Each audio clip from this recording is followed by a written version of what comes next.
So starting with the first cash flow of $420, every period the cash flow will grow by 5%. Also, since we're finding the present value, it will be discounted by 8%.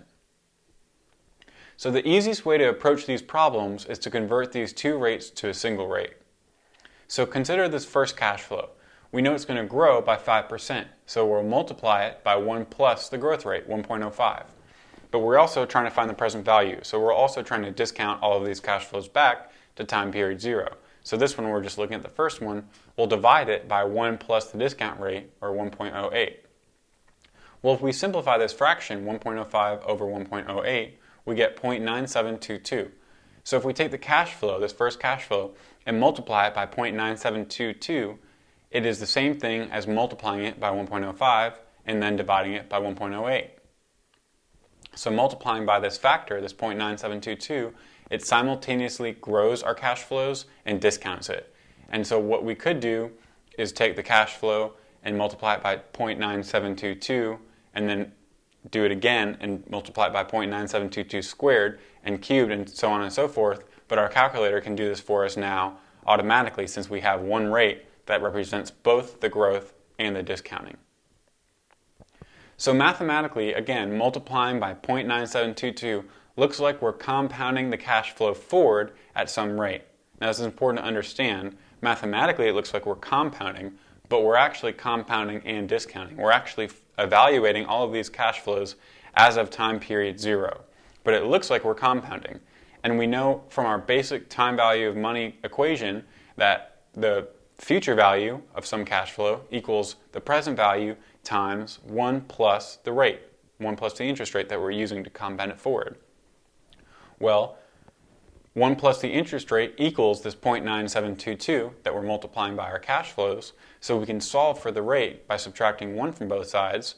This gives us an interest rate of minus 0.027778. So minus 2.78%. If we compound our cash flows forward at this negative rate, it may seem a little strange, but again, it's just mathematically so we can get our calculator to give us the present value. If we compound forward at negative 2.78%, then we'll simultaneously grow and discount all of our cash flows. So there are a total of 50 payments. If we treat this like a regular annuity, the present value will be found as of year 1.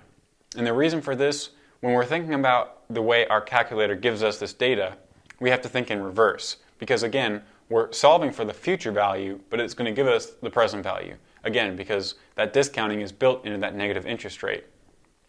Similarly, since the future value of a regular annuity is evaluated as of the last period date, and that's the present value, basically it'll be evaluated as of the first period of the payment, the first payment date. And since the first payment is made in year 1, if we treat this like a regular annuity and we can calculate future value, that will actually be the present value, and that will actually be evaluated as of year 1.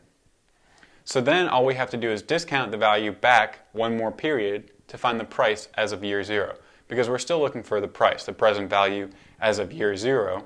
But if we treat this as a regular annuity, we'll get it in year 1, and then we just have to discount that sum back one more period to get it in year 0. So that's exactly what we're going to do. Now we can enter it into our calculator. So there's 50 payments. We enter in 50 for N. The interest rate we're using is negative 2.778%. The annual payment is $420, so we enter that in for the payment. And when we solve for future value, we get $11,423.17. Again, we found that by pressing future value, but that actually represents the value as of year 1. Finally, we want to discount that value in year 1 back one more period at 8% to get it as of year 0, and that'll be our price. So we take the 11,000 divided by 1 plus the 8%, and that gives us a present value as of year 0 of $10,577.01.